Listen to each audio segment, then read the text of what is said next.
तारिक अनवर बता रहे हैं कि पीडीपी में जो कहा गया, महबूबा मुफ्ती ने जो कहा वो उनकी निजी राय है, वो पीडीपी की राय है, क्योंकि मोहित भान भी वही कह रहे हैं। सवाल तो यह है कि सैफुद्दीन सोज भी वही कह रहे हैं, सैफुद्दीन सोज का भी यही कहना है, तो फिर उनको सैफुद्दीन सोज के बारे में बताना चाहिए कि ये राय उनकी है या पार्टी की है। सुनिए। जैसे कश्मीरी सोचते हैं ये एक मसला है और इसको हल करना चाहिए, और इसका बेहतरीन हल है बातचीत है। कश्मीर के लोगों से बात करें, वो तो पहली पार्टी है डिस्प्यूट में, और फिर हिंदुस्तान पाकिस्तान आपस में बात करें तो मसले का हल निकलेगा।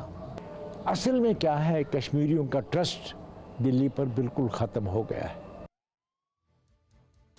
विनोद शर्मा सर बता पाएंगे कि ये क्या दिखा रहा है, लेकिन उससे पहले मैं इफ्तिकार मिसगर, कश्मीरी एक्टिविस्ट हैं हमारे साथ जुड़े हुए हैं, उनके पास जाना चाहता हूं। इफ्तिकार साहब, वहां की आवाम, कहीं की भी आवाम चाहती है कि अमन रहे, डेवलपमेंट हो, रोजगार मिले और आगे हमको ऐसी अपॉर्चुनिटीज मिले उनकी पीढ़ियों को कि वो भी सुख शांति के साथ रह सकें। इसमें तो कोई कंफ्यूजन नहीं है। फिर अगर इसी दिशा में कदम बढ़ाए जा रहे हैं तो किसी को ऐतराज, कहीं कोई प्रॉब्लम क्यों होना चाहिए?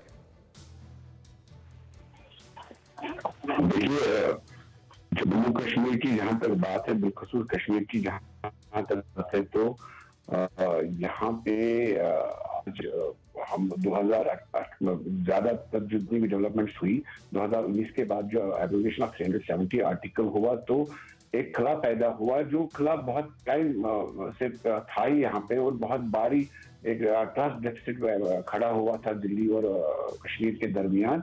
वो ट्रस्ट डेफिसिट में और इजाफा हुआ जब वो जिसको यहाँ पे लोग कहते हैं कि अनकॉन्स्टिट्यूशनली इस फैसले को लिया गया। तो जब यहाँ पे सियासत ज्यादा है बनस्बत की डेवलपमेंट, लोगों की नजर यहाँ के सियासी माहौल पे है, ना कि डेवलपमेंट पे। आज की डेट में भी अगर कश्मीर में किसी की आवाज है, सियासी आवाज कोई, तो वो बोलता है कि हमें अपना हक चाहिए, हमें वो चीज चाहिए जिसकी हमें गारंटी दी थी हिंदुस्तान के आईन ने, जिसको अनकॉन्स्टिट्यूशनली उठाया गया। तो इस स्टेट को आप दूसरी किसी स्टेट के साथ कंपैरिजन नहीं कर सकते हैं कि इस स्टेट में सियासी मामला बहुत ही संजीदा है और बहुत ही अलग है बाकी स्टेटों से, बाकी राज्यों से। आज की डेट में भी आप देखेंगे कि अगर कहीं किसी और स्टेट में इलेक्शन होना है तो वहां पे इलेक्शन कमिश्नर नोटिस निकालता है, मामला खत्म। इस स्टेट में अगर इलेक्शन होना है तो आपके यहाँ पे मीटिंगें बुलाई जाती है, क्योंकि आपके ऊपर इंटरनेशनल प्रेशर है। मुल्क के ऊपर इंटरनेशनल प्रेशर आ गया जब मुल्क ने इतनी बड़ी सियासी गलती करी, अनकॉन्स्टिट्यूशनल फैसला करके दुनिया भर की आवाजें खड़ी उठी।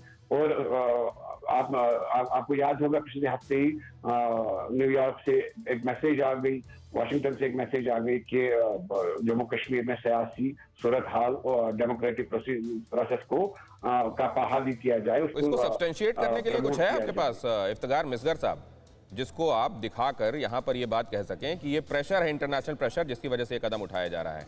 और ये जहां तक रह गया कि ये कदम संवैधानिक था या असंवैधानिक, इस बारे में एक लंबी बहस चल रही है, लेकिन क्यों भारतीय जनता पार्टी इसको वहां के लोगों के जहन में पैबस्त नहीं कर पाई कि ये कॉन्स्टिट्यूशनल ही कदम था जो उठाया गया था? ये भी जरा मैं उनसे पूछूंगा, लेकिन पहले आपसे जानना चाहता हूं, ये इंटरनेशनल प्रेशर, इसको सब्सटेंशिएट कैसे करेंगे आप?